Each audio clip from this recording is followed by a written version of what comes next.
সবচেয়ে গুরুত্বপূর্ণ খবর, দিল্লির লালকেল্লার কাছে বিস্ফোরণ। আমরা আজকে সকাল থেকে দেখছিলাম যে বিভিন্ন জায়গা থেকে খবর আসছিল জম্মু কাশ্মীর পুলিশ অন্তত 7 জনকে গ্রেপ্তার করেছিল, যাদের কাছ থেকে প্রায় 2900 কেজি বিস্ফোরক উদ্ধার হয় এবং বিপুল অস্ত্র উদ্ধার হয়েছিল তাদের কাছ থেকে। অন্যদিকে আমরা খবর পেয়েছিলাম লস্করে তৈবার প্রধান হাফিজ সঈদ, তার একজন শাগরেদ, সে বাংলাদেশে গিয়ে সেখান থেকে বাংলাদেশের মাটিকে ব্যবহার করে ভারত বিরোধী কার্যকলাপ শুরু করে দিয়েছে এবং এই মুহূর্তে খবর পাওয়া যাচ্ছে লালকেল্লার কাছে বিস্ফোরণ।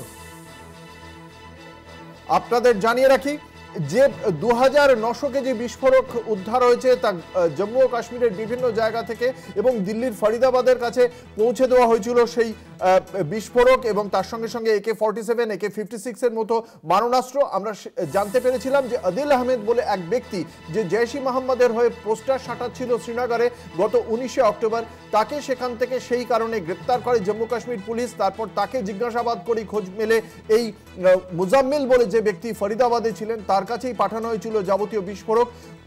360 কেজি অ্যামোনিয়াম নাইট্রেট উদ্ধার হয়েছিল। জম্মু কাশ্মীর পুলিশ বারংবার বলছিল তাদের সাংবাদিক সম্মেলনে বড় কোনো নাশকতার ছক রয়েছে সন্ত্রাসবাদীদের। আপনাদের জানিয়ে রাখি এই মুহূর্তের সবচেয়ে গুরুত্বপূর্ণ খবর। এর আগেই লস্করে তৈবা প্রধান হাফিজ সঈদের পক্ষ থেকে বলা হয়েছিল অপারেশন সিঁদুরের বদলা নেওয়া হবে।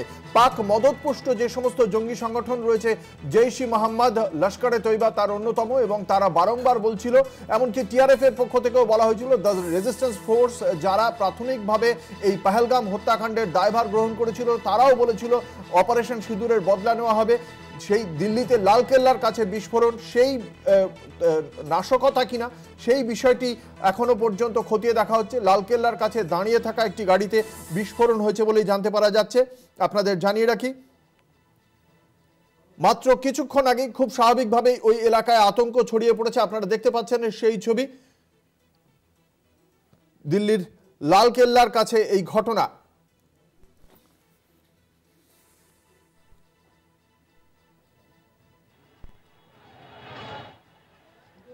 আপনাদের জানিয়ে রাখি এই মুহূর্তের সবচেয়ে গুরুত্বপূর্ণ খবর, দিল্লির লালকেল্লার কাছে বিস্ফোরণ। যে ঘটনা বারংবার দেখতে পাওয়া যাচ্ছিল, একটা গাড়িতে ছিল এই বিস্ফোরক, সেখান থেকেই এই বিস্ফোরক হঠাৎ করেই বার্স্ট করে। এই মুহূর্তে পাওয়া খবরে সেই তথ্যই সামনে আসছে।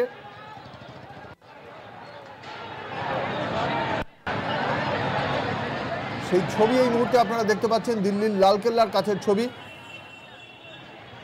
ইতিমধ্যেই শুরু হয়েছে ঘটনাস্থলে গিয়ে 3-4টি গাড়িতেও তারপরে আগুন ধরে যায়। বেশ কয়েকটি গাড়ি ক্ষতিগ্রস্ত হয়েছে বলে জানতে পারা যাচ্ছে। ঘটনাস্থলে গিয়েছে দিল্লির দমকল বিভাগ। লালকেল্লা যে মেট্রো স্টেশন রয়েছে তার 1 নম্বর গেটের কাছে একটি গাড়িতে এই বিস্ফোরক হয়েছে বলে জানতে পারা যাচ্ছে। আজ সকালেই এই ঘটনায় আমরা দেখেছিলাম যে বিভিন্ন জায়গা থেকে মোট 7 জনকে গ্রেপ্তার করা হয়েছিল, যেটা তথ্য দিয়ে জানানো হয়েছিল জম্মু কাশ্মীর পুলিশের পক্ষ থেকে। বিপুল পরিমাণ 2900 কেজি বিস্ফোরক উদ্ধার হয়েছে এবং সেই 2900 কেজি বিস্ফোরকের বিষয়ে আমরা যে তথ্য পেয়েছিলাম সেখানে জানতে পারা যাচ্ছিল জম্মু এবং শ্রীনগরের বিভিন্ন জায়গা, অনন্তনাগ, শোপিয়ান, এই সমস্ত জায়গা থেকে যেমন উদ্ধার হয়েছিল, তার পাশাপাশি দিল্লির কাছে ফরিদাবাদ থেকে উদ্ধার হয়। প্রথমে আদিল আহমেদকে গ্রেপ্তার করা হয়। আদিল আহমেদের কাছ থেকে জিজ্ঞাসাবাদ করেই খবর মেলে ফরিদাবাদের কাছে এক চিকিৎসক মুজাম্মিল, যার নাম, তার কাছেই সমস্ত বিস্ফোরক এসে পৌঁছেছে। ফরিদাবাদে এসে জম্মু কাশ্মীর পুলিশ এই ঘটনায় মুজাম্মিলকে গ্রেপ্তার করে। এই ঘটনায় আরও মোট 7 জনকে গ্রেপ্তার করা হয়েছে। আমাদের সঙ্গে রয়েছেন আমাদের প্রতিনিধি অরিত্র ঘোষ। অরিত্র, এই বিস্ফোরণ সম্পর্কে সর্বশেষ কি তথ্য পাওয়া যাচ্ছে?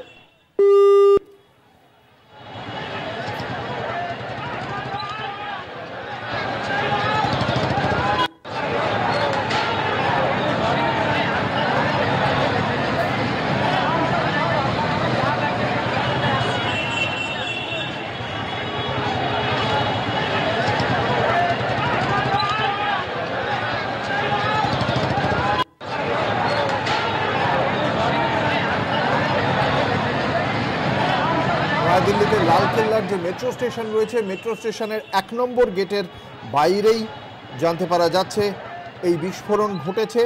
যে বিস্ফোরণে খুব স্বাভাবিকভাবেই আতঙ্কের সৃষ্টি হচ্ছে ওই চত্বরে। এর আগেই আমরা দেখেছিলাম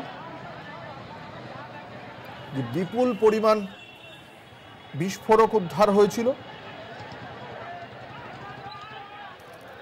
যে বিস্ফোরণে বারংবার যে তথ্য উঠে আসছিল জম্মু কাশ্মীরের সঙ্গে দিল্লিকেই যে বেছে নেওয়া হয়েছিল, সেই তথ্যটাই বারংবার উঠে আসছিল জম্মু কাশ্মীর পুলিশের দেওয়া তথ্যের ভিত্তিতে। সেখানে যে তথ্য উঠে আসছিল আমরা দেখতে পাচ্ছিলাম যে 2900 কেজি বিস্ফোরক বিভিন্ন জায়গা থেকে উদ্ধার হয়েছিল এবং প্রত্যেকটা যোগসাজশ ছিল কিন্তু এই দিল্লি। উত্তরপ্রদেশের সাহারানপুর থেকেও এক ব্যক্তিকে গ্রেপ্তার করা হয়। কথা বলবো, আমাদের সঙ্গে রয়েছেন আমাদের প্রতিনিধি অরিত্র ঘোষ। অরিত্র, সর্বশেষ কি তথ্য পাওয়া যাচ্ছে? দেখো, এখনো পর্যন্ত যেটা আপডেট পাওয়া যাচ্ছে, দিল্লির এই যে লালকেল্লার নিকটে অবস্থিত একটি জায়গা, যেটা সূত্র মারফত জানা যাচ্ছে যে লালকেল্লা মেট্রো স্টেশনের 1 নম্বর গেট, সেই গেটের সামনে একটি গাড়ি দাঁড়িয়ে থাকে এবং সেই গাড়িতে বিস্ফোরণের মতো শব্দ শুনতে পাওয়া যায় এবং সেই শব্দ শোনার পরেই সেখানে আগুন লেগে যায় এবং দিল্লির যে দমকল বিভাগ রয়েছে তারা সেই ঘটনার খবর পেয়ে ঘটনাস্থলে পৌঁছায় এবং সেখানে পৌঁছে যে গাড়িতে আগুন লাগে সেই গাড়িটিকে আগুন নিয়ন্ত্রণে আনার চেষ্টা করে। শেষ আপডেট যেটা পাওয়া যাচ্ছে, দমকলের বেশ কয়েকটি ইঞ্জিন সেখানে পৌঁছেছে।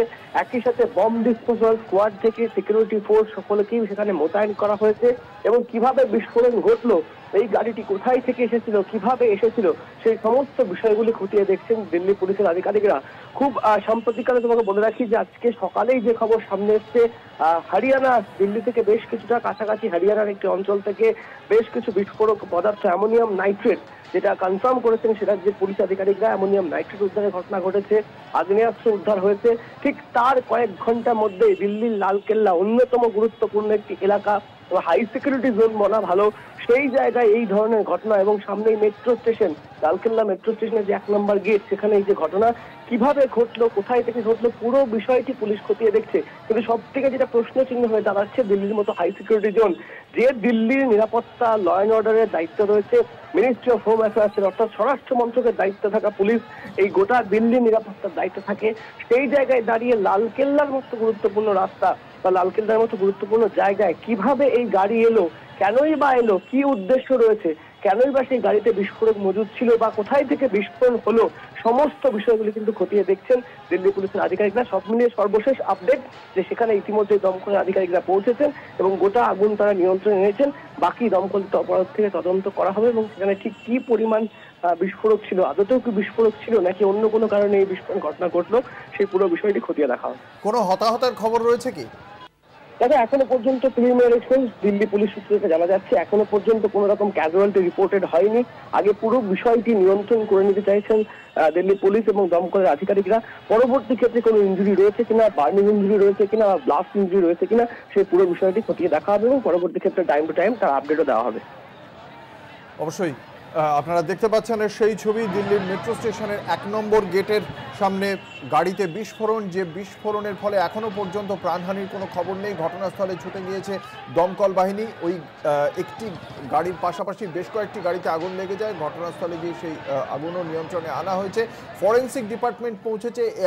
এই বিস্ফোরণ কিসের থেকে, তার মধ্যে কোন ধরনের বিস্ফোরক ছিল নাকি গাড়িটিতে অন্য কোনো কারণে আগুন লেগে গিয়েছে, পুরো বিষয়টি খতিয়ে দেখা হচ্ছে। তবে লালকেল্লার মতো জনবহুল এলাকা, দিল্লির লালকেল্লার সামনে যেখান থেকে প্রধানমন্ত্রী পতাকা তোলেন, জাতীয় পতাকা উত্তোলন করেন, সেই রকম জায়গায় এই ঘটনা ঘটে গেল। যেহেতু দিল্লির পুরো নিরাপত্তার দায় কেন্দ্রীয় স্বরাষ্ট্র মন্ত্রকের, ফলে সেই জায়গা থেকে ইতিমধ্যেই প্রশ্ন উঠে যাচ্ছে দিল্লির নিরাপত্তা নিয়ে, দিল্লিবাসীর নিরাপত্তা নিয়ে।